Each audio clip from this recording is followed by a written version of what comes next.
The Drug Alternative Program presents Drugs Close to Home. Your weekly insight into the ongoing stories of struggle, victory, and the spiritual renewal of rehabilitation.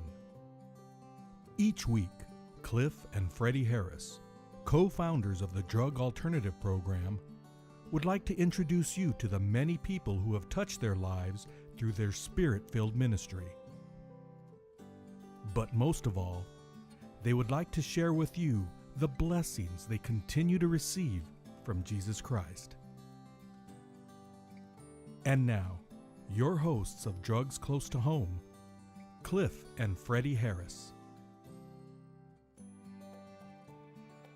Welcome to Drugs Close to Home, a program about the destruction that drugs causes our families. And the power of Jesus Christ that heals them.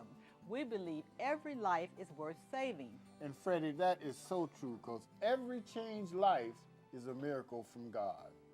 You know, honey, we always like to dress like the Bobbsey twins, huh? and you know where we got that was when we went to Hawaii that time. Right, at the ASI convention. Yes. We went shopping, and I got a Hawaiian dress, and you got a Hawaiian shirt.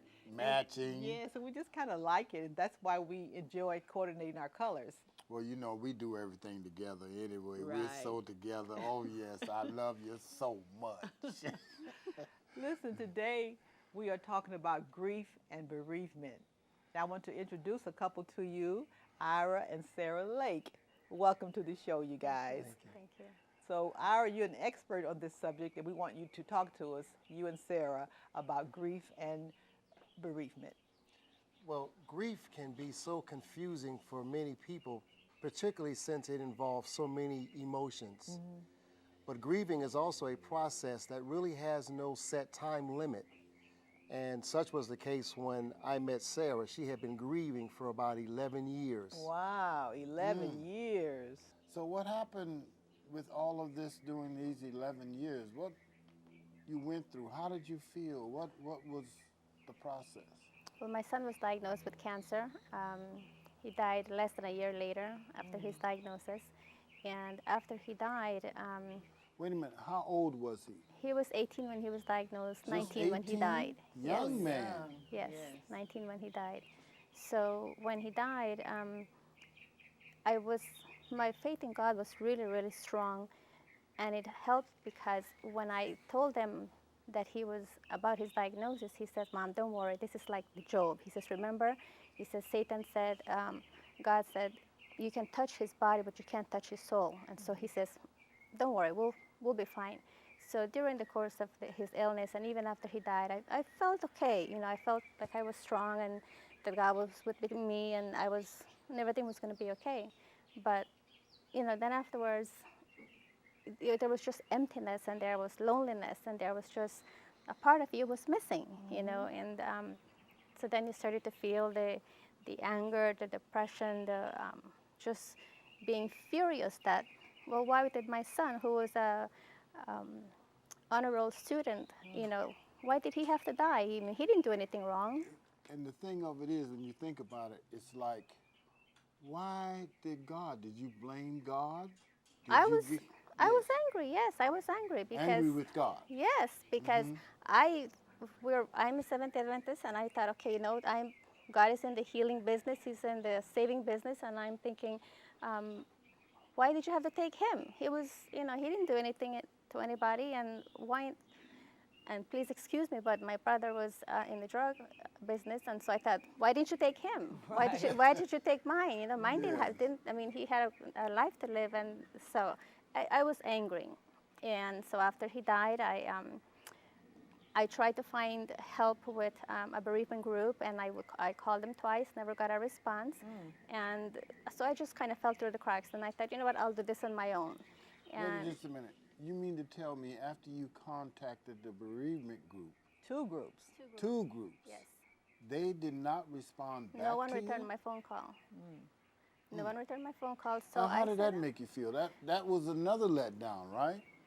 I just figured, you know, I was going to get this through with God's help. You know, I was going to make it through, and I had a core group of friends that were very close to me, and I knew that if I needed anything or if I would pick up the phone at any time, day or night, and I would call them, and they were right there listening to me. And sometimes in the middle of the day, I would call them, and I'd say, I don't, there's no reason for me to be crying because it's not an anniversary, it's not something, I just don't know what triggered it, and I'd be crying on their shoulder. So I had a group of friends who were close to me and who would help me. So I just said, forget the bereavement group, I'll do this on my own. And I was a runner, and so after he died, I picked up my running again, and I would be on the Santa Ana riverbed, and I would be doing my running, and there was where I would do my crying, my yelling, my screaming. I would be just telling God, you know, everything that I felt, and I would be just kicking dirt because I was angry that he had taken my son. And so that was one of the things that I did to help myself come out of the grieving process. And I started journaling. I started writing letters to God, or you know, and I would say, dear Lord, you know, this is what's going on today. This is what's going on in my life. This is how I'm feeling. And I would go to the grave, and I would sit there, and I'd start writing to God, and I said, I'm here at my son's grave, you know, and I can't believe that he's laying underneath this ground. I just felt like I had to be there to put a blanket over him because it was the dirt was so cold, you know. Those were some of the things that I was feeling, and I thought I was doing good. I thought I was doing fine. But it was affecting my work as well. People were telling me that I was no longer the sharp person that I was at work, and people at work were telling me that you know, they wanted to talk to me, but they didn't know how. They didn't know what to say, and just little things started occurring that, you know, I guess I was just slipping into depression. I didn't take any medication. I didn't do any of that, but I just started withdrawing. You know, just started going into my own self. Did you withdraw from your friends and family? Yes, I withdrew from my friends and from my family. I told them I didn't want you to call me on my birthday. Don't call me for his birthday. Don't call me on Mother's Day. Don't call me on Christmas time. They would have family functions, and I'd say thank you, but you know, I wouldn't go. And how long did this last? It was at least 5 years before I went and I sought some counseling, and this was because my physician, I was starting to not sleeping at night, and so I went to my physician and I said, you know, I need something to help me sleep. I need some sleeping pills, and she says, well, I'll give you the medications, but on one condition. She says, you need to go find help. And I said, okay, fine. So at the time, I was at Campus Hill Church, and they had advertised counseling. So I called the number, and I went to see the counselor. Did you get a response right away? I did. I sure did. I sure did. I Yes. called her right away, and she answered me immediately. I got an appointment practically the next day, and so I went to see her, and I had many sessions with her. But I didn't feel like I was going anywhere. I didn't feel like I was getting anything. So I said, oh, forget it. And at the time, I was living in Orange County, so it was a long drive. Right. And I said, no, this is not working, so I let it go. And years went by, and in 2010 or 11, I was starting to hit rock bottom. I was at the point where I would go to church, but I would come home, and I would be a mess. I was a mess. I mean, I was in my bedroom, and I just laid myself on the floor, and I said, Lord, I said, I cannot take this anymore. I said, I'm sinking. The water is here, and I can't breathe anymore. You have to do something for me because this is just not working. You just felt drowned. I was drowning. I was at this. I was hitting rock bottom, and I remember calling some friends from church, and I was telling her, pray with me, talk to me. I said, because I can't. And I told her what was going on, and I said, I need somebody to talk to because I can't take this anymore. I said, I don't know what is, I don't know what's going to happen to me. I said, because I feel like, you know, even though you believe in God, that you should be healed, or that you shouldn't question it because you believe in God, right? If you have faith, something should happen. And yet here I was, I believe in God, but I wasn't feeling any better. I wasn't getting any better.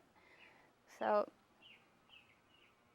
I just called for help. And So what was the turning point to getting victory over your depression?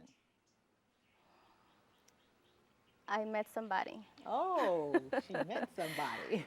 At all this time, I used to tell the Lord, take me. I'm ready. I don't have a purpose. I don't have a meaning. I don't want to live. Just a minute. When you say you tell the Lord to take you, what do you mean? Like you're ready to die. I asked him, I pleaded, I demanded, I argued. I said, you know, my son is dead. I have no more children. My family doesn't need me. Everybody lives far away, and the few people that were close by, we're not close anymore. And I said, I have no reason to live. I said, I'm ready. Actually, I never expected to live past the year after his death. I was so sure that I was going to die within that year. I was so sure that grief was just going to consume me, and I was not going to make it. But you wanted God to take your life. Yes, yes. Not you take your own life. That's right. You know, as Seventh-day Adventists, we're taught that, you know, you cannot take your own life. God, this is the one who decides to take your own life. But I did things sort of like not eating because I figured then I could waste away and then it would be okay, right? Because I wasn't committing suicide, right? But then I got back on the eating again.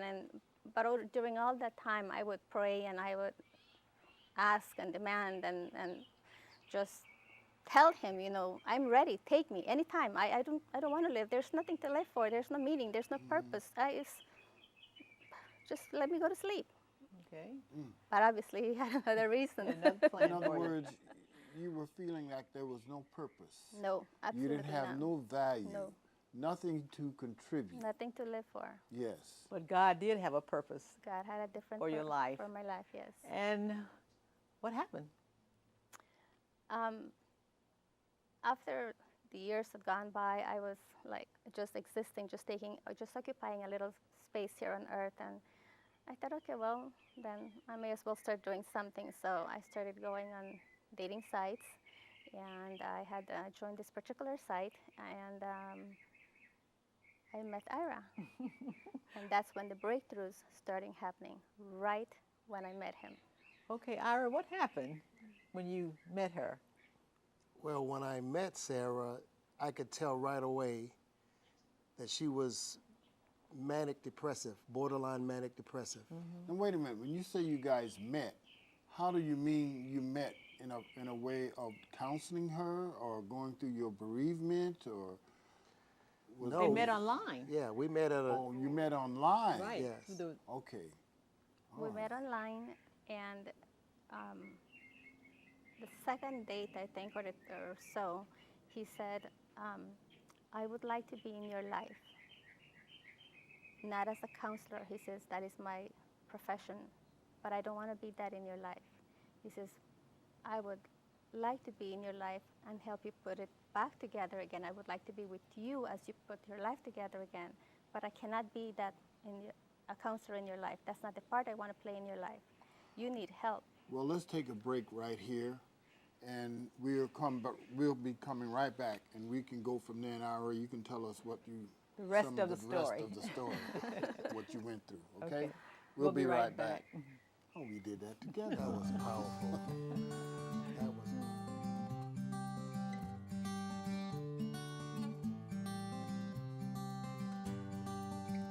God plays a great role for me, because when we get up early in the morning, when we do worship and we open up our day with God, the rest of the day goes good, you know. But when we don't have God and when we neglect and push God away, then we don't have a great day.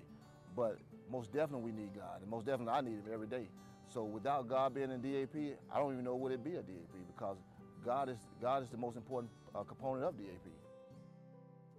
I live in a home, and love is pouring out right where I'm at. And it makes me feel more blessed every day that the care is there for me, which it wasn't like that before. When I first came to DAP, I was surprised about the place that we were going to stay in. It was, I did not expect the place that it was like a house setting. I did not expect the furniture, the TV, the dining room. I thought it would be more like a clinical setting, like a bed, you know, a place to, like a convalescent place or something like that. I did not expect the house, like a neighborhood setting. What I look forward to the most is most definitely always going to be seeing lives change, because that's the reason I'm here, you know, and that's the reason I want to stay here and do what I do, because I get enjoyment out of it when I see people's lives are changed, you know, because that's what it's all about. as Ms. Harris always say, you know, God got us together to do service, to do his work. We are his hands, we are his eyes, we are his mouth. So, and I get enjoyment out of that, is to give back, to see someone else's life change just like mine was. When somebody takes the time out to even donate, because this is the way the program is structured, whether you have money or not, you're accepted in the program. All you have to do is be willing to do what you need to do. And just to see that they took that step to even, not say offered, but are willing to like donate to us to make the program work, it's second to none. It helps me a lot to know that someone cares that much for someone they don't even know. So it makes it even better, you know, and it makes that reward even greater. It makes me want to achieve even more when I know someone cares for me that never met me before. So it helps me a lot. Welcome back. We're talking to Ira and Sara Lake. Now, Sara, you had just gone through the grief of your son, and then you meet Ira. And Ira, tell us the rest of the story. Well, I'm trained as a grief and bereavement expert, and I can tell you that what Sara described to you were some basic things that happens to one's body when death occurs. There's a physiological effect or shock to the system. Things like loss of appetite, loss of sleep, irritability, anger, frustration. And she experienced all of that. Yes. And if you leave them untreated, then they can develop into, they can get worse, progressively worse, to the point where you become suicidal or you lose your meaning for life. And that's where I met Sara. She was not suicidal, but she had lost her meaning for life. And just talking to her, the pain was so real. It was as if her son had died yesterday. And it had been 11 years. And that's when I told her, I want to be in your life, but I thought it would be a conflict of interest for me. As a counselor. As a counselor. And then you depend on me, and then I take advantage of your feelings in your state like that. So I told her, go get some help. Because you were interested in her personally, not as a person you wanted to counsel. Yes.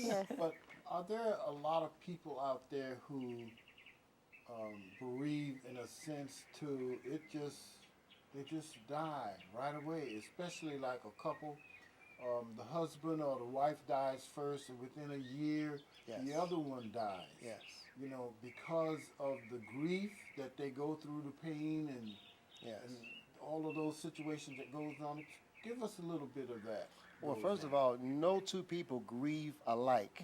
Everybody has a different way that they go through this process. You see a couple who's been married for 40 years. They have such a connectivity that it's like you losing a part of yourself. No one can understand what a mother goes through when she loses her only child. Like Sara. It shakes you to your core. And your son was attached to you. He was your air, your breath.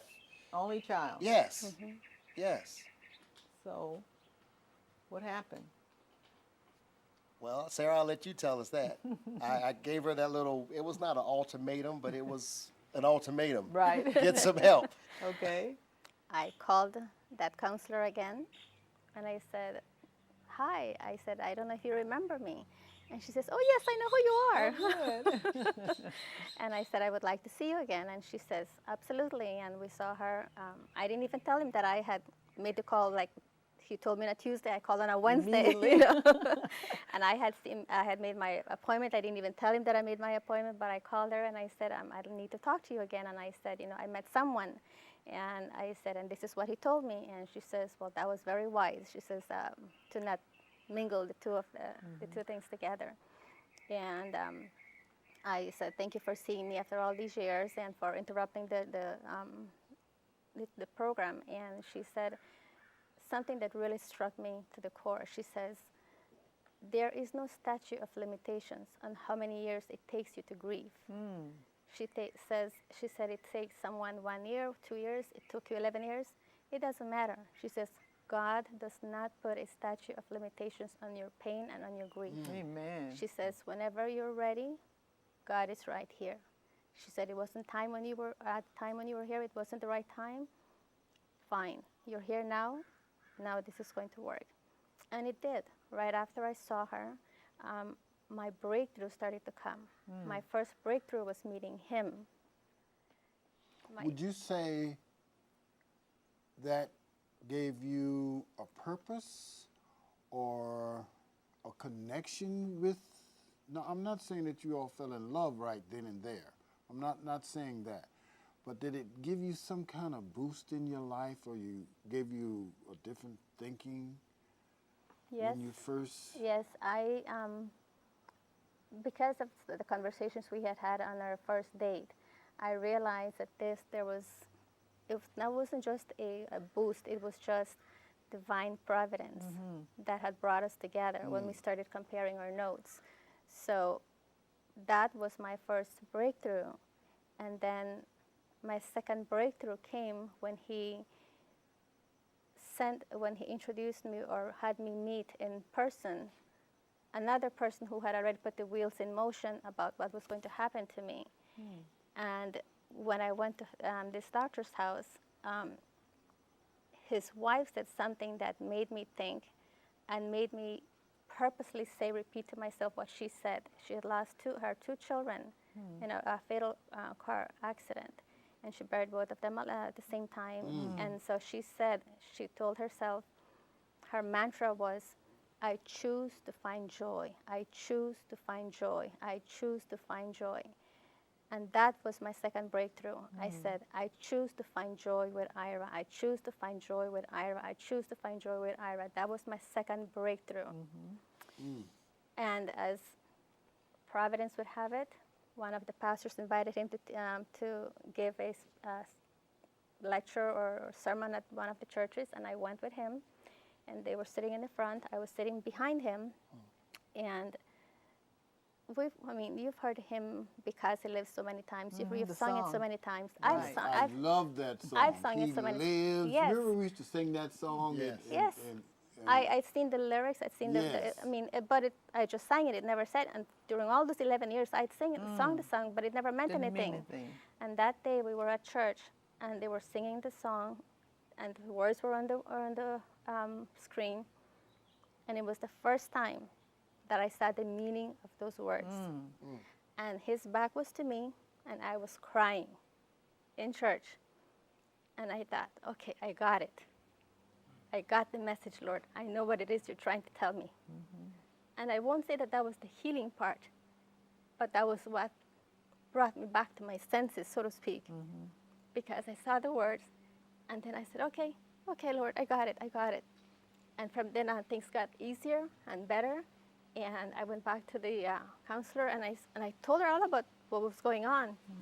And she said that was great. You know, what we hadn't accomplished years ago, this was the time. She says, this is the time that God has set for you to find healing.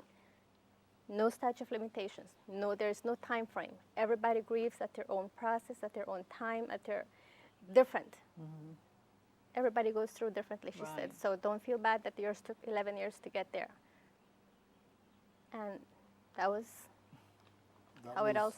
A breakthrough. That was the third one, and that was the most powerful one because like I said, when I saw those words, that's when I realized that the Lord was speaking to me. It was the first time that He had opened my eyes to the words. Because He lives, I can face tomorrow. That's right. Yes. That's right. Yes. I have a friend. I can't say they're friend, but I don't want to. They are a family member. That her husband has passed away. Now, she lives in the same house, and it's a big house, and she's all alone. No one's living in the house but her. Now, would you say that person needs to disconnect herself from the home and move into someplace else, or what would you say to that? There is no right or easy answer because that home is the place of memories. Yes. Yes. And it's hard to get rid of memories physically, but you're always going to have the memory here. And what I do is I try to encourage my clients to do something different in the home. change it around. I'm working with a couple now who he lost his mother, and then a week later, she lost her mother. So we had a double tragedy going on, and the very room when you walk into the house, it just reminded them, and they kept everything intact, all the clothes. And so after about 7 sessions with them, I said to the lady, I said, you gotta go through that, because part of getting rid of stuff helps your grieving process. Go through that closet and keep the things that are real close and dear, but you can't keep everything. Otherwise, that's going to be your museum. And you know what a museum is? Yes. That's where you go and celebrate the dead stuff. Right. Yes. And we want to start living again. Yes. I went back and, paint the room, change the furniture. That way, you don't get rid of the memory, but you don't live with the, the shame spread that she covered herself with, or, just change it up a little bit. Well, Sarah, you said that you had a purpose, after those 3 breakthroughs. Now, that purpose included you, Ira? Absolutely. Absolutely. Okay, so how did you find out that you had a purpose when you...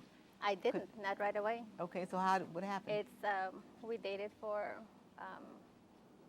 almost a year and a half, married December, and we had started a ministry prior to us getting married, and I was helping. I was in the background. I was, doing this and that. Just 1 minute.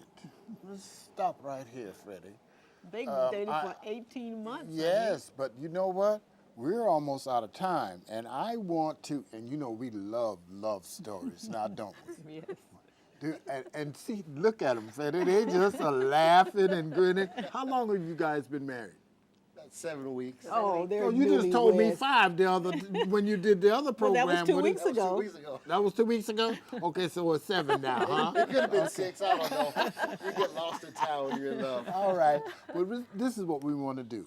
Will you do this for us? Will you come back and let's do another program about the love story? Yes. And I know you guys out there, you like love stories. Don't we like love stories, Freddie? Yes. Oh, okay. Well, why don't we come back and we'll do a love story, okay?